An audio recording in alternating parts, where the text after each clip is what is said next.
This is the key. Before you sell your business, you have to have a sustainable business. You can't be sale ready until you're economically and personally sustainable. And there's 5 pieces of sale ready. Values and mission. That's where I always start. You want everybody on the same page. You want to know what your personal values are. You want to translate those personal values into your business, and you want to write a clarifying statement, what those values mean. And on top of that, and this took me about 5 years to learn, you have to be honest with your employees. If it's a core value and you do it all the time, you can say it's a core value. If it's something that you want to have as a value, but it's not done 97, 98% of the time, it's really important to say, this is an aspirational value. In a blue-collar business, it's really important because nobody in the front line ever listens to what the owner says. They do watch what you do.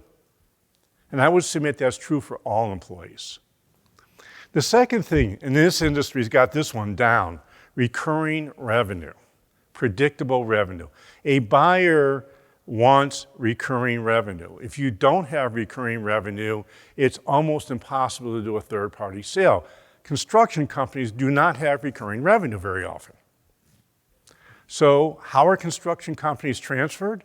They're transferred to children or managers. They're almost never sold to a third party because there's nothing to buy. Third thing is operational irrelevance for the owner.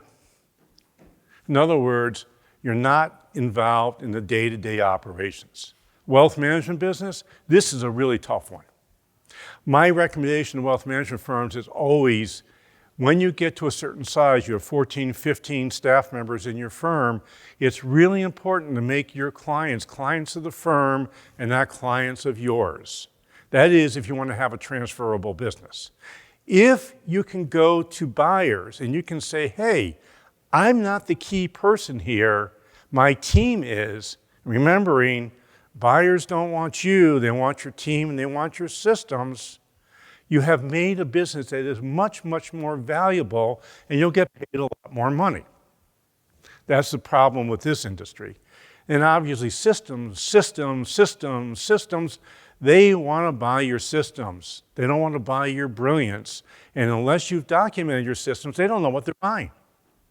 And in due diligence, by the way, which is what I call the excuse to lower the price on the sale of the business, they will ding you on it.